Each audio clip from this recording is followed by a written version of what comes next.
लब पे आ सकता नहीं। आँख से गुजरने वाला हर जलवा बयान में नहीं आ सकता। जब आँख महवे नज़ारा हो तो बयान मुमकिन ही नहीं होता, और जब नज़ारा रुखसत हो जाए तो सेहत बयान मशकूक सी हो जाती है, और बयान अपनी सदाकत के बावजूद यकीन और बदएतमादी के मिले जुले जज्बात पैदा करता है। वैसे भी देखे हुए और सुने हुए मंजर में फ़र्क रहता है। आँख अगर आने वाले दौर को देखे तो उसका बयान सामाइन के लिए उलझाव का बाइस हो सकता है। आने वाले ज़माने को किसने देखा? सच है, आने वाला तो गायब है, और गायब अगर नज़र में हो तब भी महले नज़र है। आने वाले अय्याम आखिर जाने वाले अय्याम से ही तो जन्म लेते हैं। अगर हाल को गौर से देखा जाए तो इस्तकबाल को कबल अज़ वक्त देखा जा सकता है। अगर कोई बूढ़ा शख्स बीमार रहने लग जाए तो मुस्तकबिल इतना गायब भी नहीं रहता कि उसे देखा न जा सके। अगर खर्च आमदन से बढ़ता जाए तो मुस्तकबिल का अंदाज़ा लगाना मुश्किल नहीं रहता। अगर जवानों में हीरोइन का शौक और आदत पैदा हो जाए तो कौम का मुस्तकबिल साफ जाहिर है। अगर तालिब इल्म का तालिब न रहे तो नतीजा वाज़ेह है। अगर काफिला किसी को सालार ही न माने तो सफ़र गुमराही की दलील है। काफिले की मंजिल वक्त से पहले अयां है। अगर मियाँ बीवी के दरमियान अना के मुकाबले और मनाजरे शुरू हो जाएं तो उस घर और घर के अफराद का हशर गायब का इल्म नहीं कहलाता। अगर खुराक में मिलावट शुरू हो जाए तो सेहत के बारे में सेमिनार मुनक्किद करना बेकार है। सेहत का इल्म वक्त से पहले मालूम हो सकता है। अगर रिश्वत लेने वाले महफूज मरतबों पर फायज हों तो मुस्तकबिल क्या मुस्तकबिल। अगर चौकीदार ही चोरी करने लग जाएं, अगर बाढ़ ही खेत को खाने लग जाए, अगर एम्पायर ही गैर जानिबदार न रहें तो मुस्तकबिल अयां होता है। अगर किसी को किसी पर एतमाद ना हो, अगर कोई किसी के लिए बेज़रर ना हो, अगर हर शख्स को हर दूसरे शख्स पर उसकी नीयत पर शुबा हो, अगर इंसान अपने आप से बेजार हो, अगर अल्फाज अपने मानी से जुदा हो जाएं तो मुस्तकबिल के बारे में जानना गैब की बात नहीं, जाहिर का इल्म है। अगर सियासत इख्तलाफ बराए इख्तलाफ पर मबनी हो तो सियासी इस्तेहकाम का मुस्तकबिल आश्कार सा हो जाता है। ये सब बातें और इसी तरह की कई बातें जाहिर है हर जी शऊर के लिए अपने अंदर आने वाले ज़मानों की खबर रखती हैं। कभी कभी हालात हाज़रा के मुशाहिदे के बगैर भी मुस्तकबिल अपने आने की कबल अज़ वक्त इतला देता है। इकबाल ने अगर कहा कि मैं वह हैरत हूँ कि दुनिया क्या से क्या हो जाएगी, तो इस खबर का ताल्लुक हाल से कतन नहीं, ये अलग इतला है। इसका ताल्लुक नज़र से है। मकाम खबर और मकाम नज़र का फ़र्क तो सिर्फ अहले बातिन ही मालूम कर सकते हैं। अहले बातिन की नज़र में अपने ज़माने के अलावा भी ज़माने होते हैं। वो जानते हैं कि वजूहात और नताइज के रिश्ते इंसानी रिश्तों की तरह हमेशा कायम नहीं रहते। बाज़ औक़ात वजह कुछ और होती है और नतीजा कुछ और। बेसबब नताइज की खबर ही नज़र कहलाती है। साहिब नज़र नकीब फ़ितरत होता है। फ़ितरत उसे जो कुछ दिखाती है वो उसे बयान करता है। वो साफ साफ बयान करता है, लेकिन सुनने वाले समझ नहीं सकते। सामाइन हैरान होते हैं कि उसने कौन सा अखबार पढ़ लिया है। ये शख्स बहक तो नहीं गया, लेकिन नहीं, वो बहकता नहीं। फितरत बहकने वालों के जरिए से कोई पैगाम नहीं भेजती। यूं भी जानने वालों और ना जानने वालों में फ़र्क रहता है। उसी तरह जिस तरह जागने वालों और सोने वालों में फ़र्क है। हर दौर में जानने वालों ने ना जानने वालों को अपने इल्म से मुतारिफ कराया है। सुनने वालों को यकीन आए ना आए ये अलग बात है। फ़िलहाल इससे बहस नहीं। यकीन अगर अहले नज़र की बात की तस्दीक से पहले आए तो बेहतर, वरना बेकार। अगर हादसा गुजर जाए तो यकीन का फ़ायदा ही क्या। मसलन अगर कोई बताने वाला ये बताए कि सांप आ रहा है तो इससे पहले कि बताने वाले की तहकीक की जाए। बेहतर यही है कि सांप का तदारुक कर लिया जाए, फिर देखा जाए कि खबर सही थी या गलत।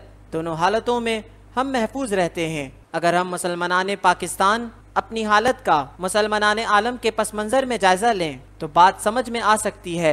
आइए गौर करें कि दुनिया के मुसलमानों पर क्या गुजर रही है। हिंदुस्तान के मुसलमान किस हाल में हैं। वतन में गरीबुल वतन ईरान किस हाल से गुजर गया।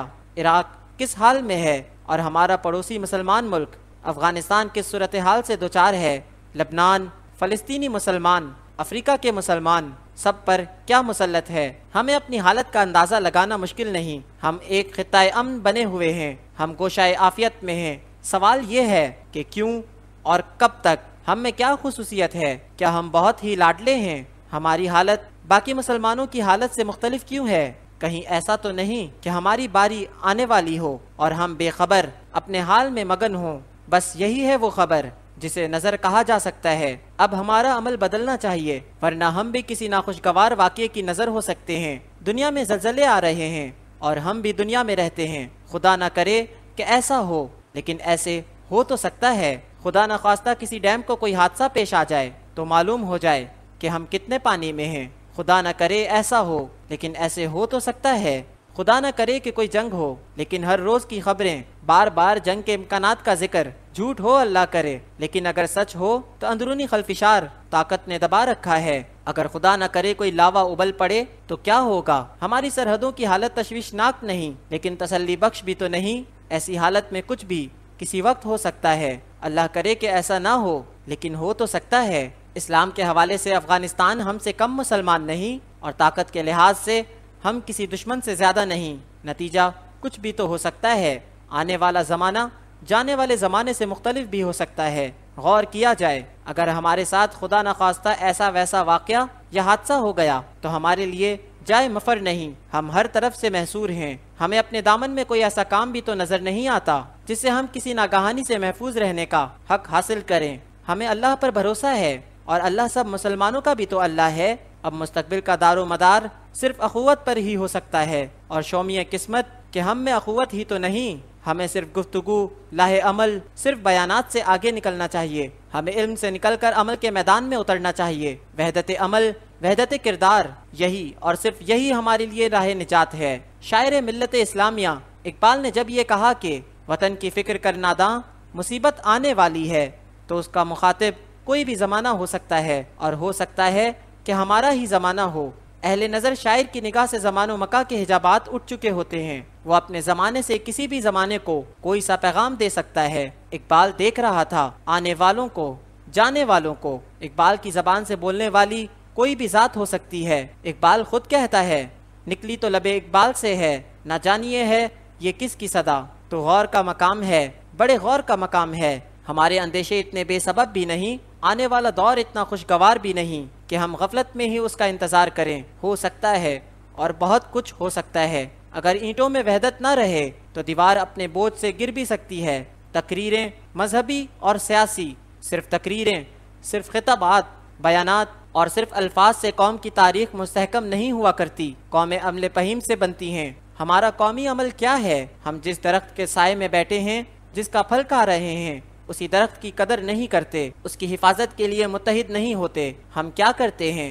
अगर सूरज की किरणें सूरज को ही चाट लें तो क्या होगा? अगर अल्फाज की बेमानी कसरत अल्फाज की हुर्मत ख़त्म कर दे तो क्या होगा? अगर मसाजिद की तादाद बढ़ जाए और नमाजियों की तादाद कम हो जाए तो क्या होगा? अगर कौम में बाजू भी ना हो और कुव्वत ईमान भी ना हो तो क्या होगा? अगर आधा रास्ता तय करने के बाद मुसाफिर बद्दिल हो जाएं तो क्या होगा? आगे जाने का अज़्म न रहे और पीछे को लौटना मुमकिन ना हो तो क्या होगा? अगर ज़मीन पर गुनाहों का बोझ बढ़ जाए, अगर मकान अपने मकीनों से नाला हो, अगर इंसान का अपना बातिन उनके अपने जाहिर से परेशान हो तो क्या होगा? अगर हमें यहूद से तवक्को हो कि वह हनूद के मुकाबले में हमें तरजीह देंगे तो क्या होगा? अगर शायर, अदीब, दानिश्वर नज़रियाती सरहदों की हिफाजत भी न कर सकें तो मुल्की और जोग्राफियाई सरहदों की हिफाजत कौन करेगा? अगर हम आपस में मेहरबान न हों तो दुश्मन के मुकाबले में मुत्तहिद कैसे होंगे? अगर बिल्ली को देखकर कबूतर आंखें बंद कर ले तो क्या होगा? अगर सच्चे दीन की तबलीग करने वाले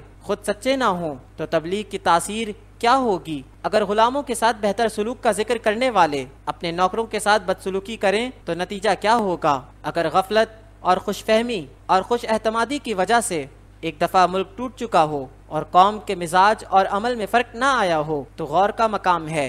और ये बहुत बड़ा अगर है कि अगर दीन खुशनुदी रसूल सल्लल्लाहु अलैहि वसल्लम और खुशनुदी खुदा का नाम हो और खुदा और मुस्तफ़ा सल्लल्लाहु अलैहि वसल्लम हम पर राजी ना हो तो हम किधर जाएंगे? अब इस मकाम पर किसी पेश गोई और किसी बहस के तकल्लुफ़ की ज़रूरत नहीं रहती। ये इब्तला का वक्त है। क्या हम गौर करने की तकलीफ गवारा कर सकते हैं? क्या हम माजी से सबक हासिल कर सकते हैं? क्या हम दूसरे मुसलमान ममालिक से सबक हासिल कर सकते हैं? क्या हम एक दूसरे को माफ़ कर सकते हैं? क्या हम एक दूसरे से माफ़ी मांग सकते हैं? क्या हम हक बात कहने की जुर्रत कर सकते हैं? क्या मशाइख़ कराम वाकई मुत्तहिद हो सकते हैं? क्या उलमा एक मसलक पर मुत्तफ़िक हो सकते हैं? क्या सियासतदान सच और सिर्फ सच बोल सकते हैं? क्या ताकत खौफ के बजाय मोहब्बत पैदा कर सकती है? क्या आज के बच्चों को आने वाले ज़मानों के खुशगवार होने की गारंटी दी जा सकती है? क्या आइंदा किसी टूट फूट के ना होने का यकीन हो सकता है? क्या हम पुराने ज़ख्मों के लिए मरहम तैयार कर रहे हैं या किसी नए ज़ख्म का इंतज़ार कर रहे हैं?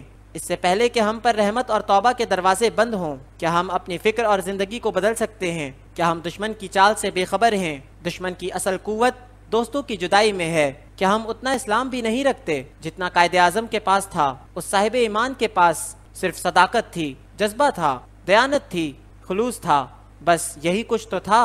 उन्होंने न किसी से कलमा सुना, न किसी को कुरान सुनाया। उन्होंने सिर्फ मुसलमानों के लिए, उनकी फलाह के लिए, उनकी अपनी हुकूमत के लिए एक मुमलिकत बनाकर दिखा दी। इजाज़ है। और हम इस मुमलिकत में क्या क्या कर चुके हैं, क्या क्या कर रहे हैं, हम यकीनन जवाबदेह हैं, शहदाए वतन के सामने, शहदाए मिल्लत के सामने, खुदा के सामने, और फिर हुजूर सल्लल्लाहु अलैहि वसल्लम के सामने। बात इल्म की नहीं, अमल की है। खालिस अमल, इस्लामी अमल, सदाकत व दयानत का अमल, रहमत व मोहब्बत का अमल। हम सब एक कश्ती में सवार हैं, एक उम्मत हैं। बहस की ज़रूरत नहीं, गौर का मकाम है। दुआ की घड़ी है कि खुदा करे वो वाक़या ही टल जाए जिसका जिक्र नहीं किया जा सकता। वो वाक़या ही ऐसा है कि लब पे आ सकता नहीं।